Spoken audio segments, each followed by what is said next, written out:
Hey everybody, welcome to the House Church video for Side Week. In your readings leading into this Sunday, you'll have encountered the idea of being spiritually thirsty and having the ability in Jesus to drink living water, and that if you drink this water from Jesus, you'll never be thirsty again. You'll be fulfilled and your life will be fertile and good things will come out of it.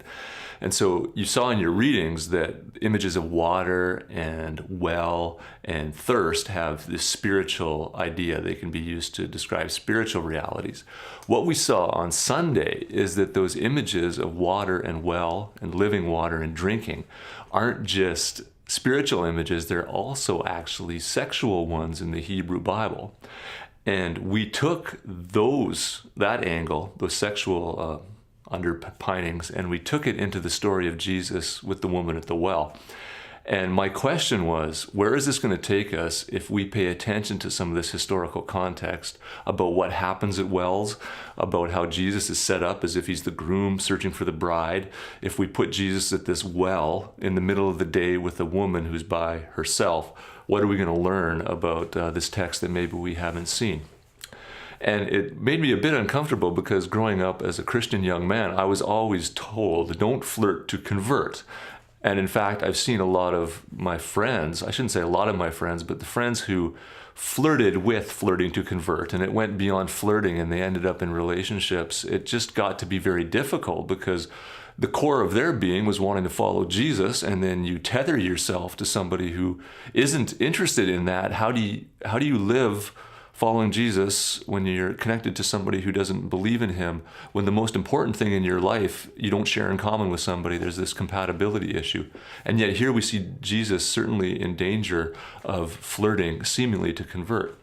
So he and this woman have this dialogue about, I can bring the living water. Oh, please, sir, give me this water. Where's your husband? I actually don't have a husband. And it's like this kind of almost like movie line banter back and forth as they flirt. But then Jesus does something really different. He doesn't capitulate. He doesn't kind of say, oh, you have no husband? Okay, well, then let's go. He looks at her and says, basically, you're not telling me the whole truth here. You actually have had 5 husbands. The man you're living with right now isn't your husband. So yes, you are telling me the truth. You don't have a husband currently. And so Jesus doesn't just content himself with flirting and this playfulness. He ends up confronting her, but he does it in a real gentle way. Gentle in how he says it. We don't get the sense that he's moving back from her, but it still would be hard for her to hear. She's got this transparency now in front of him, this vulnerability where her whole life is laid out there and he sees her for who she is. My light bulb moment is that Jesus, in his flirting to convert, is meeting somebody where they're at, letting him know that he appreciates them, he sees a future for them and him. But that's not enough. It moves into, and has to move into, a gentle confrontation. She lays herself bare, or Jesus does rather. She says, I see that you're a prophet. You know these things about me.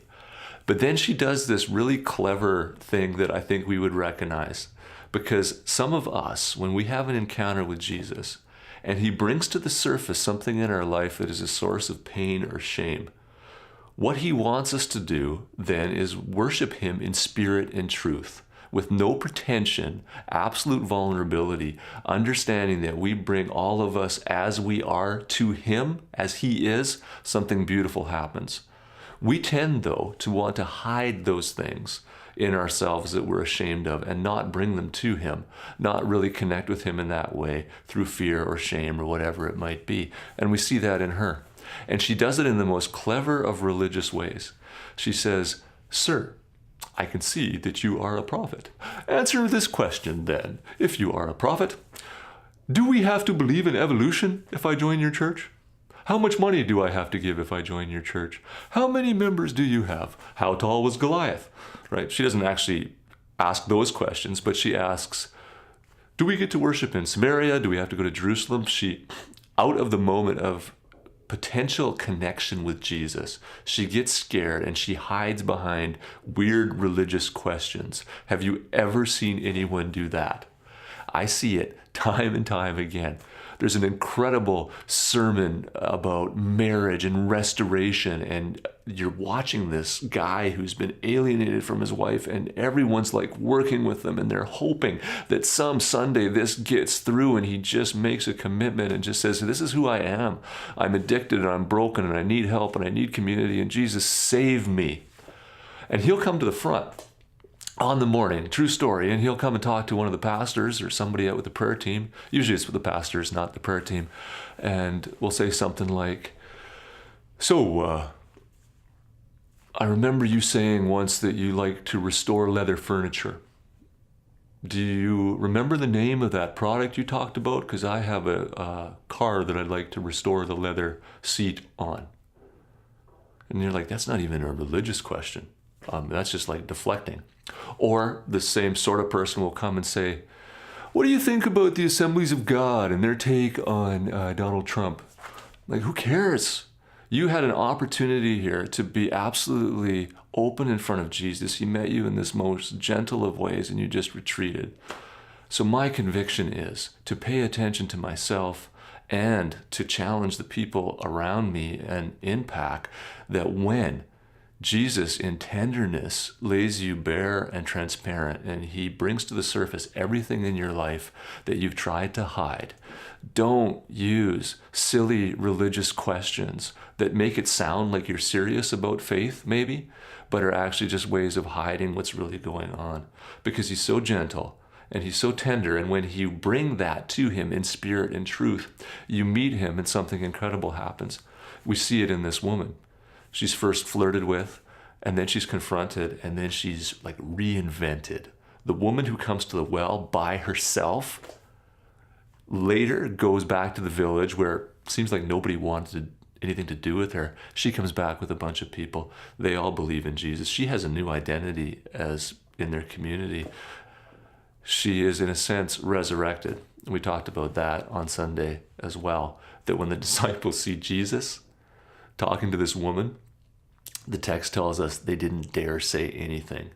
And that has us going ding, ding, ding, ding, ding in our head, because the only other place John tells us the disciples dared not say anything is when they encountered Jesus on the beach after the resurrection. And Jesus is talking with them, and he eats a fish, and they're looking at him, and they don't dare say anything. It's a resurrection moment of Peter being commissioned to be everything that Peter is going to be for the church. Except that Peter wasn't that first missionary. It's this woman who is laid bare before Jesus, who responds to him, who confesses that he is the Messiah, who is then reinvented and resurrected and empowered to bear much fruit. It's a beautiful story that takes us right into the heart of how Jesus meets us in our brokenness in language we're familiar with, cures us of it, brings us to the surface, the deepest secrets of our heart in barrenness and transparency, ever so gently. And if we can trust him enough to take that from us and to meet us there, then we are resurrected in meaningful ways even today. So enjoy unpacking the sermon about flirting to convert.